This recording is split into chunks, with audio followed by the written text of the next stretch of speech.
Bonjour mes chers élèves, bienvenue dans cette nouvelle séance d'activité orale. Donc la séance dernière, nous avons parlé d'un événement vécu dans le village d'une fille qui s'appelait Amina, n'est-ce pas?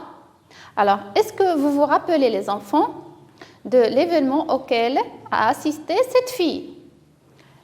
Est-ce que quelqu'un peut me rappeler de l'événement auquel a assisté Amina? Oui?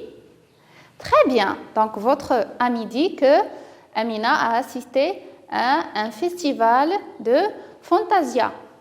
C'est très bien. Bien. Donc, aujourd'hui sera la suite de la séance dernière. On parlera des cérémonies auxquelles on peut assister. D'accord? Alors, restez avec moi. On commence la séance d'aujourd'hui par cette image. Regardez bien les enfants. Qu'est-ce que vous voyez? Qu'est-ce que vous voyez sur l'image? Oui, très bien. On voit une femme habillée en tenue traditionnelle. Quelle est la couleur de cette tenue? Oui, très bien. Elle est verte. Elle est verte. Donc, cette femme porte un caftan vert. Elle porte aussi des accessoires très chargés. Et de l'autre côté, qui est-ce qu'on a? On a un homme. Qu'est-ce qu'il porte, l'homme? Qu'est-ce qu'il porte, lui? Oui, très bien. Il porte un costume en noir. Il porte un costume en noir. Alors, les enfants, à votre avis, qu'est-ce qu'ils fêtent, ces deux? Qu'est-ce qu'ils fêtent? Oui, c'est très bien. Ils fêtent leur mariage. Donc, c'est un mariage. On répète, les enfants? Mariage, très bien. Donc, on peut, ou bien vous avez déjà assisté à des fêtes de mariage, n'est-ce pas? Très bien. Donc, c'est une cérémonie de mariage. Bien. Alors, la deuxième occasion, ou bien le deuxième événement auquel une personne parmi nous peut assister est le suivant. Regardons l'image. Regardez bien cette image, les enfants. Alors, qu'est-ce que vous voyez ici? Très bien. Alors, on a des femmes habillées aussi en tenue traditionnelle. Regardez, elles portent des caftans. C'est très bien. Elles portent des caftans. Elles sont bien coiffées. Et ici, on voit que ces deux dames regardent avec admiration ce petit bébé, ce nourrisson. Ils le regardent avec admiration. Alors, à votre avis, quel est l'événement que ces personnages fêtent? Quel est l'événement que ces personnages-là fêtent? Oui? C'est très bien. On l'appelle un baptême. Répétez. Un baptême. Très bien. C'est un baptême. Ici, nous avons une fille qui est en train de parler à sa mère. À votre avis, qu'est-ce qu'il lui demande? Qu'est-ce qu'il lui demande?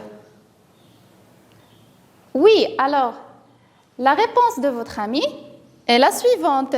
La fille interroge sur le sexe de cet enfant. Donc, cette fille est invitée à ce baptême. Il veut connaître le sexe.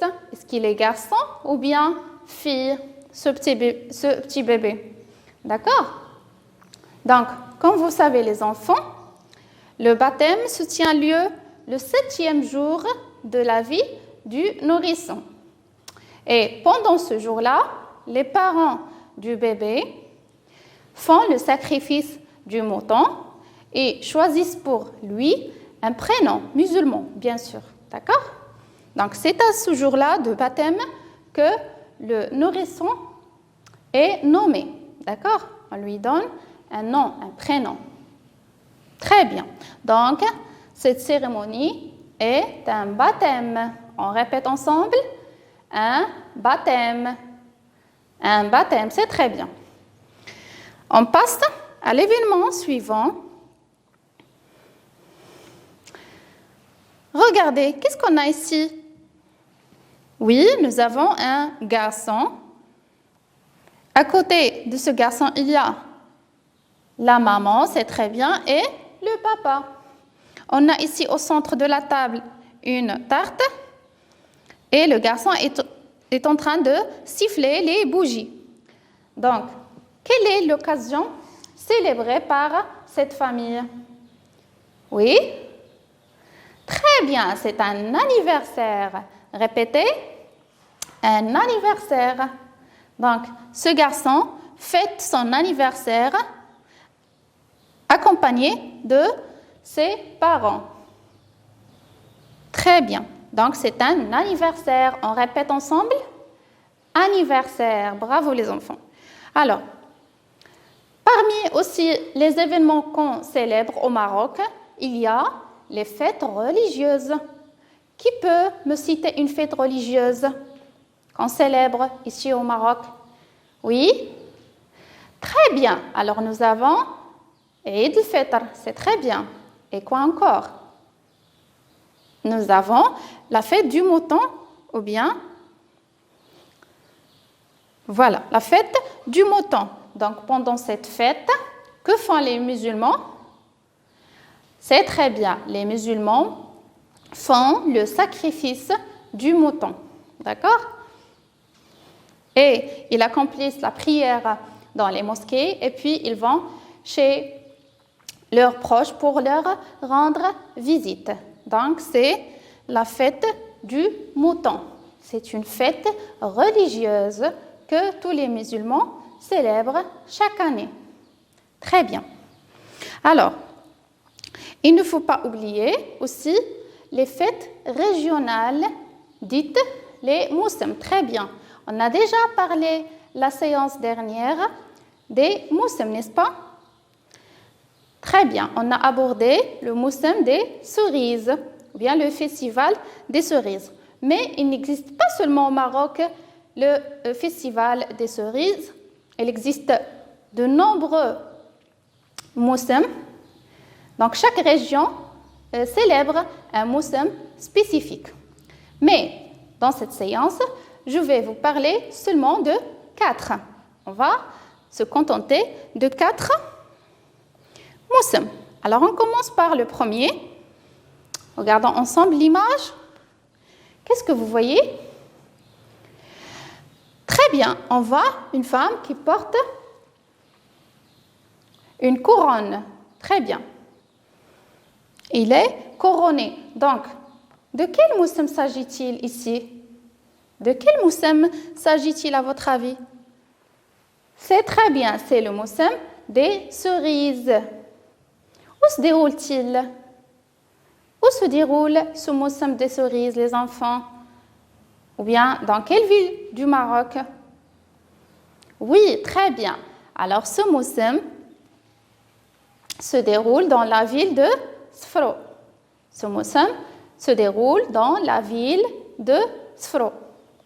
Pendant ce moussem, on assiste à des activités culturelles, des chants, des danses, et aussi des expositions des produits du produit essentiel qui fait l'objet de ce moussem qui est les cerises. On peut vendre ou bien acheter les cerises.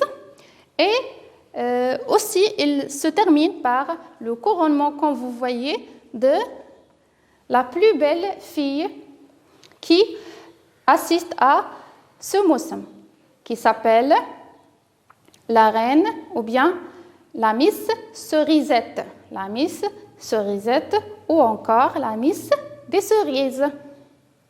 Très bien. Donc, on a dit c'est le moussem des cerises. Très bien. Le deuxième moussem, regardez bien l'image. Qu'est-ce que vous voyez les enfants? On voit des roses, c'est très bien. Des roses en violet. Alors, ces roses sont les roses du safran. Les roses du safran, d'accord? Donc, la région de Taliwin, c'est une région au Maroc, il célèbre chaque année cette épice qui est le safran, appelé aussi l'or rouge. L'or rouge. Pourquoi il est appelé ainsi, à votre avis? L'or. Oui, très bien, parce qu'il est rare et très cher. Alors, le safran, c'est une épice qui est très rare. Pour avoir une petite quantité, regardez, ça, c'est le safran. Pour avoir une petite quantité, on doit récolter une grande quantité de roses. Une grande quantité, voire des centaines et des centaines de kilos de roses pour avoir une petite quantité de safran. Oui, alors ce safran est utilisé en cuisine. Oui. Et aussi en cosmétique, les produits cosmétiques.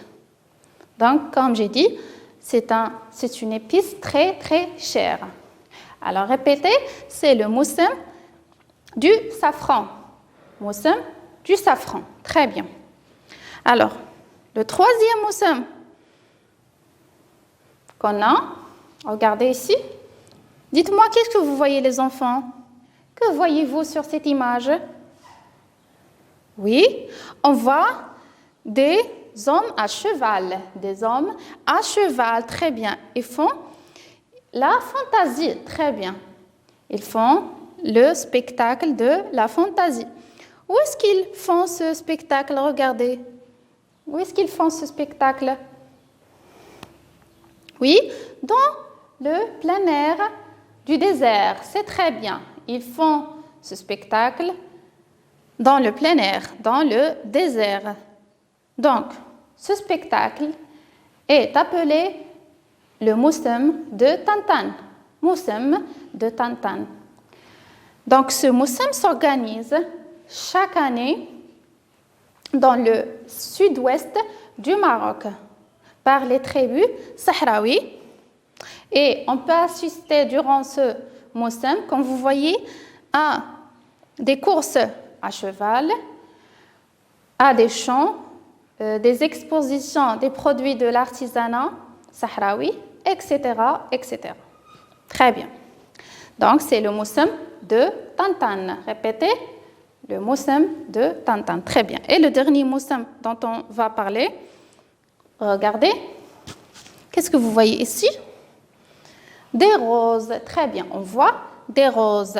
Donc, est-ce que vous connaissez la région du Maroc qui organise un moussem spécifique pour les roses? Oui, les enfants. Est-ce que vous connaissez la région qui organise ce type de moussem? Oui? Très bien. Alors, la région, c'est Qalat Mekgouna. Très bien.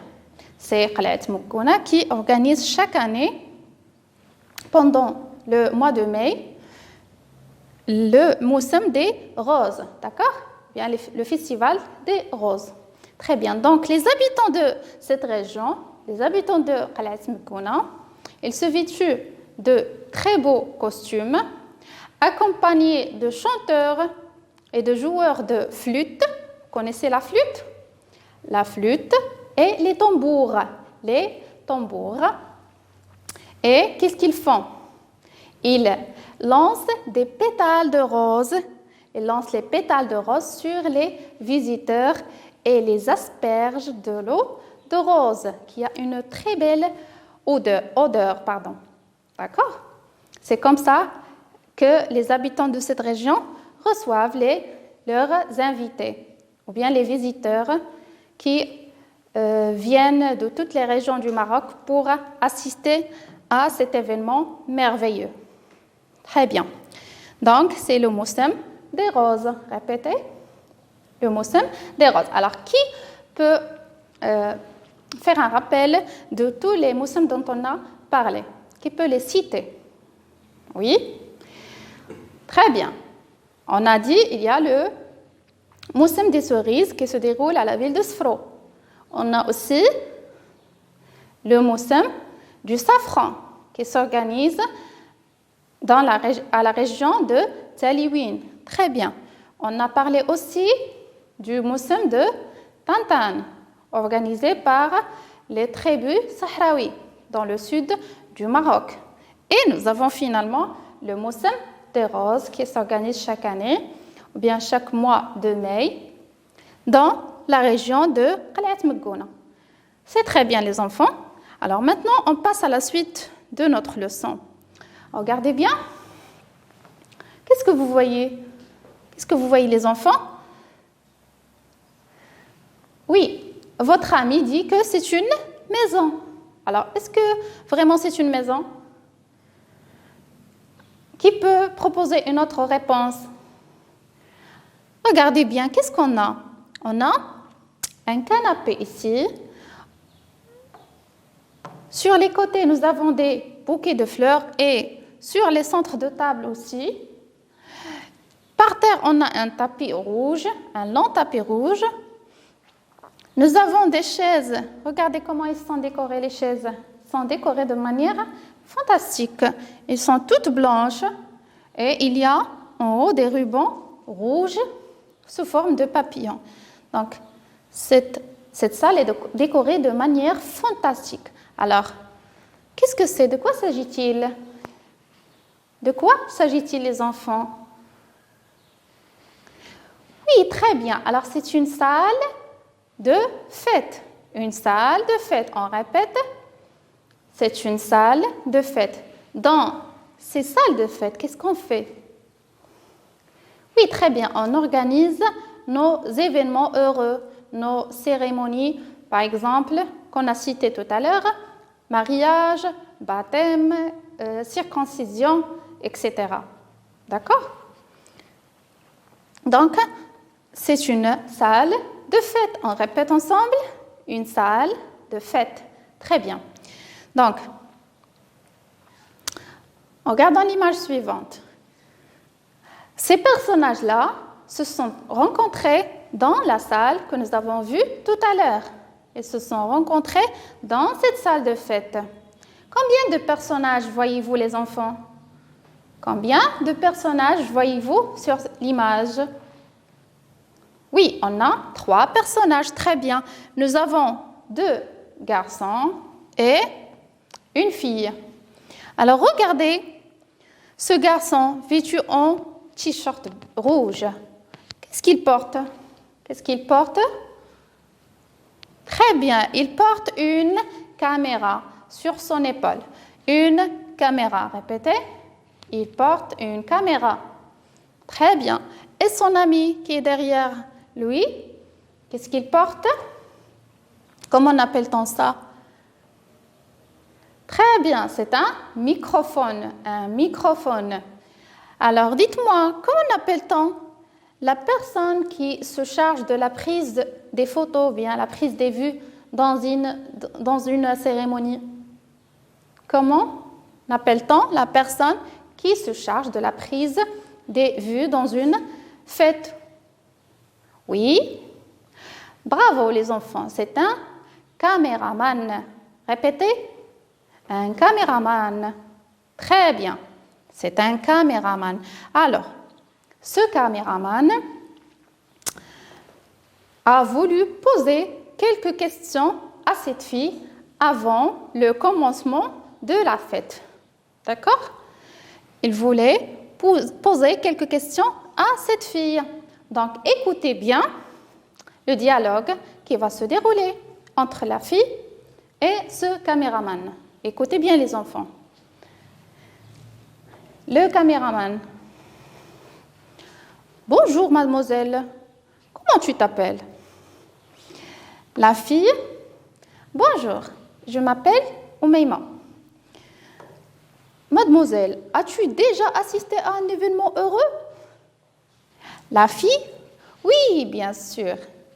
Oui, bien sûr. Le caméraman. Alors, raconte-nous. L'été dernier, j'ai assisté au mariage de ma cousine. Je répète, l'été dernier, j'ai assisté au mariage de ma cousine qui s'est déroulé dans une grande salle de fête. décorée de manière fantastique.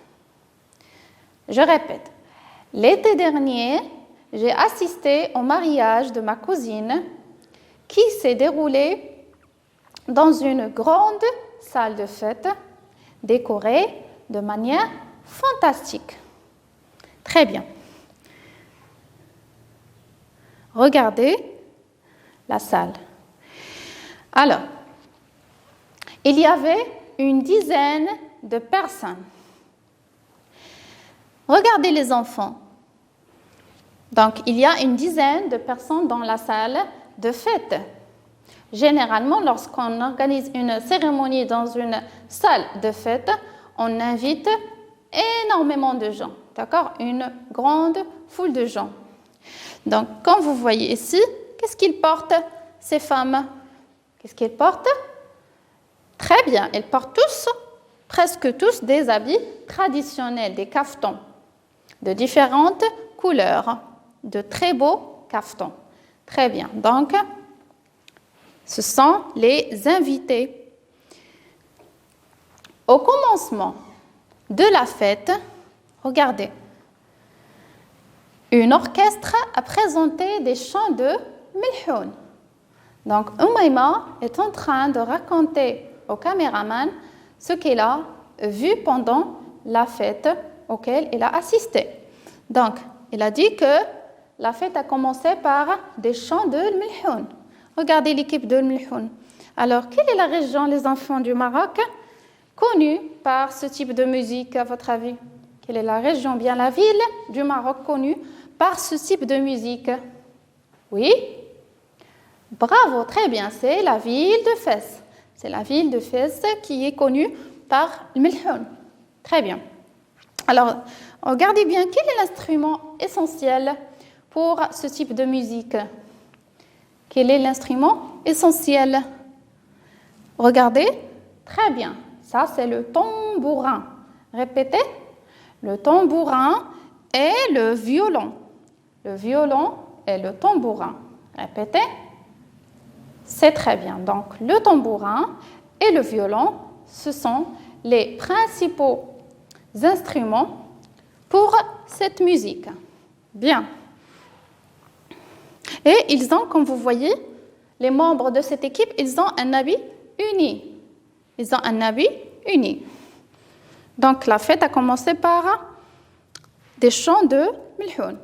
Et soudain, les deux mariés entraient à la salle de fête. Soudain, les mariés entraient à la salle de fête sous les you-you et les applaudissements des invités. Regardez. Très bien. Alors, le caméraman va poser une autre question à cette fille qui porte sur les habits. Écoutez, parle-nous des habits des mariés. Parle-nous des habits des mariés. Alors, Umayma, qu'est-ce qu'il va dire? Il va décrire les habits des mariés, d'accord?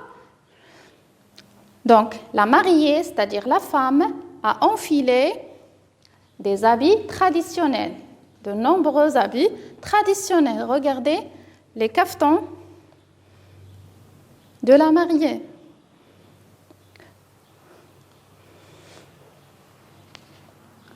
Ce sont des habits de différents tissus et de différentes couleurs aussi.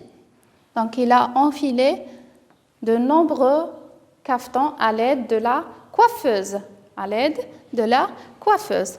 Et pour le mari, lui, il s'est contenté de deux habits. Un habit moderne qui est le costume et un habit traditionnel qui reflète ses origines, comme ce tenue qu'on vient de voir tout à l'heure. Regardez, c'est un habit traditionnel qui reflète les origines berbères de ce mari. Donc, généralement, dans une fête de mariage, le mari se contente de deux habits, alors que la mariée enfile plusieurs habits. Très bien. Alors, passons à la question suivante. Le caméraman, écoutez, quels sont les plats servis pendant ce mariage? Quels sont les plats servis pendant ce mariage? Alors, Oumaima, comme fut la tradition, ils nous ont servi le fameux thé à la menthe. Le thé à la menthe et une grande variété de gâteaux traditionnels. Une grande variété de gâteaux traditionnels. Donc ça, c'est au début de la fête. Et à minuit, ils nous ont servi le fameux tagine de viande au pruneau et le poulet rôti. Le poulet rôti. Je répète, à minuit, ils nous ont servi le tagine de viande au pruneau et ensuite le poulet rôti aux olives. C'est très délicieux, n'est-ce pas? Bien. Alors, et la cérémonie continue avec des musiques rythmées et des danses traditionnelles marocaines. La cérémonie continue avec des musiques rythmées et des chants traditionnels marocains. Très bien. C'était une fête inoubliable, a déclaré Oumaima. C'était une fête inoubliable. Et finalement, le caméraman va demander à Oumaima, as-tu pris des photos? As-tu pris des photos? Oumaima, bien sûr, j'ai pris beaucoup de photos avec le couple en lui souhaitant une vie joyeuse et pleine de bonheur. Bien sûr, j'ai pris beaucoup de photos avec les mariés en lui souhaitant une vie joyeuse. Très bien les enfants, donc j'espère que vous avez bien entendu le dialogue et vous l'avez bien compris. Je vais vous poser uniquement 2 questions pour terminer la séance. Alors la première question,